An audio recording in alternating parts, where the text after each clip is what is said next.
significa aquele que luta num grupo oposto, aquele que está no outro exército lutando contra o exército que você está. A palavra rival é diferente. É pessoas que estão no mesmo exército, mas estão lutando pelo mesmo objetivo. E qual era o objetivo que Penina lutava contra Ana? É porque Penina gerava filho, mas Penina não tinha o amor de Eucana. E tudo que ela queria é ter o amor de Eucana. Meu Deus! Aleluia! Ana não tinha filhos para dar a Eucana, mas Ana tinha o amor de Eucana. Eucana amava Ana muito mais do que Penina. Então Penina, para agora ser a rival de Ana, ela irritava Ana para tirar Ana do seu normal, Ana do seu equilíbrio, para que ela perdesse o amor de Eucana e ela fosse amada de Eucana e aquela que deu filho a Eucana. Mas Deus, muitas das vezes, irmão, Ele permite que situações aconteçam na nossa vida para nos levar a gerar um milagre na nossa vida. Então Deus colocou ali Penina para que Penina fosse um instrumento para que Ana viesse buscar um milagre da parte do Senhor. Porque na nossa vida, irmão, que a luta vem, a dificuldade vem, os manjares do mundo vem para tentar nos levar a orar mais, a buscar mais, a consagrar mais, a acreditar mais no Senhor. Então Penina foi um empurrão na vida de Ana, para que Ana fosse determinada a buscar o milagre na sua vida.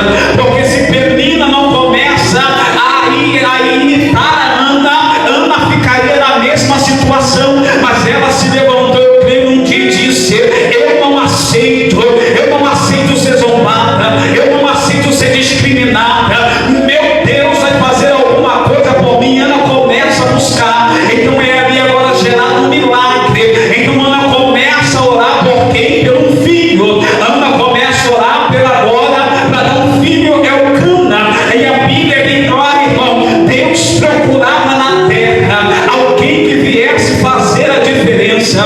Deus queria mudar a geração de Eli, a trazer uma geração abençoada e diferenciada na presença do Senhor. Então quando Ana vai para o templo e começa a orar, e começa a pagar o preço, e começa a buscar o milagre, Deus tinha um propósito, e Ana também tinha um propósito. Só que Deus só não tinha um propósito, não, Ele tinha um projeto.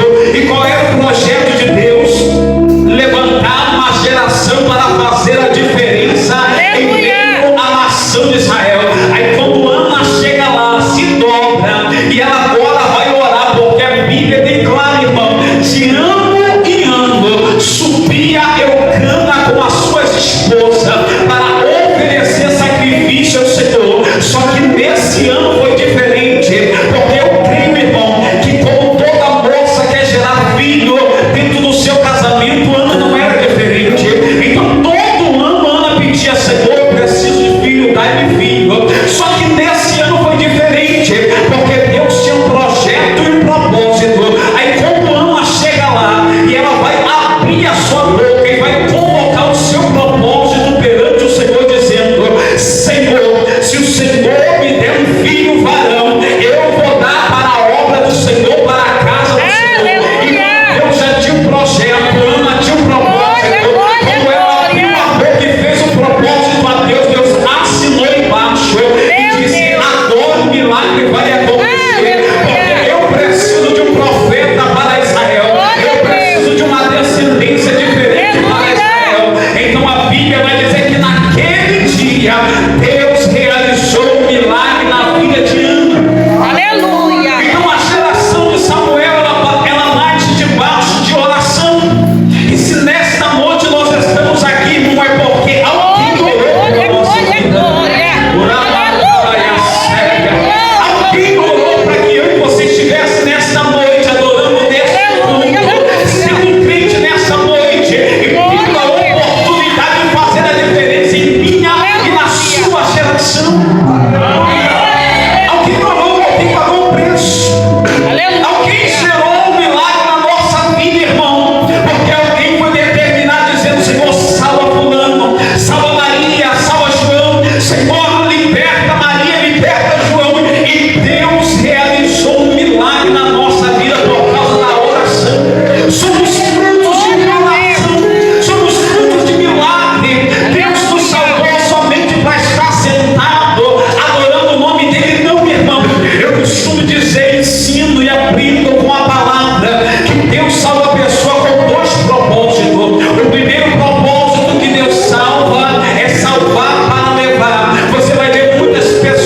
pessoas que Deus vai salvar, mas vai levar para a glória, vai levar para o paraíso. Deus vai salvar, mas não vai deixar na terra.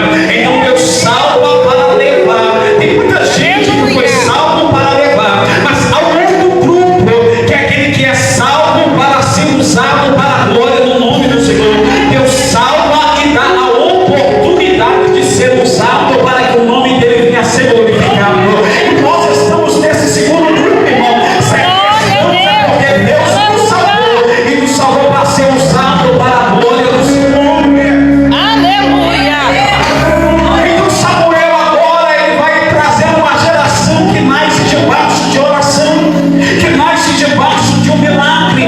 E a Bíblia vai dizer que agora ele vai ser entregue na casa do Senhor. Porém a Bíblia vai dizer, irmão, que Samuel estava junto com Eli. Ele dormia dentro do templo, dentro do tabernáculo, porque a cama de Eli, ela ficava perto do candeeiro, ficava perto do candelabro, porque Eli era responsável de acender a lâmpada e não deixar se apagar. Mas diz a palavra que os olhos de Eli já estavam, os seus olhos começaram a se escurecer. Ele não conseguia mais ver, Eli não conseguia ver. Então Samuel, ele era agora o menino de Eli, que cuidava de Eli, guiava Eli. E a Bíblia, como vai dizer que ele não conseguia ver, não é somente no sentido, irmão, material, físico, mas também no sentido espiritual. Ele já não enxergava, porque há uma diferença entre ver e enxergar. A palavra enxergar significa olhar sem analisar. Então era isso que ele fazia. Ele só enxergava, mas ele não via mais. E o que ele enxergava? Ele enxergava os seus filhos, ele enxergava os sacerdotes da sua geração, mas ele não via o que os seus filhos faziam.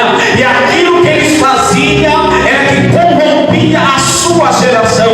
Então ver significa olhar e analisar o que eu estou vendo para saber o que eu vou fazer. Então ele já não via mais. Quer ver um exemplo? A Bíblia vai dizer que no livro de Reis havia uma batalha entre Israel e os reis da Síria.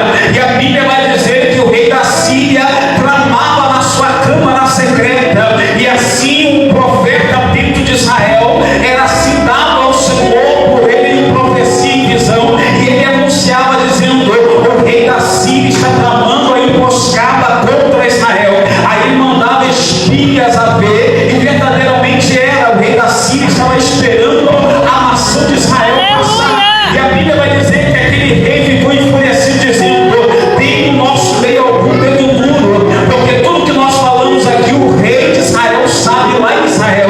Aí alguém diz assim: não, tem um profeta lá que tudo que o Senhor fala aqui ele revela ao rei de Israel. E a Bíblia vai dizer que mandaram para Dotã pegar a Eliseu, porque Eliseu estava frustrando o plano do rei da Síria. Como o exército chega em Dotã e rodeia a cidade, a casa que estava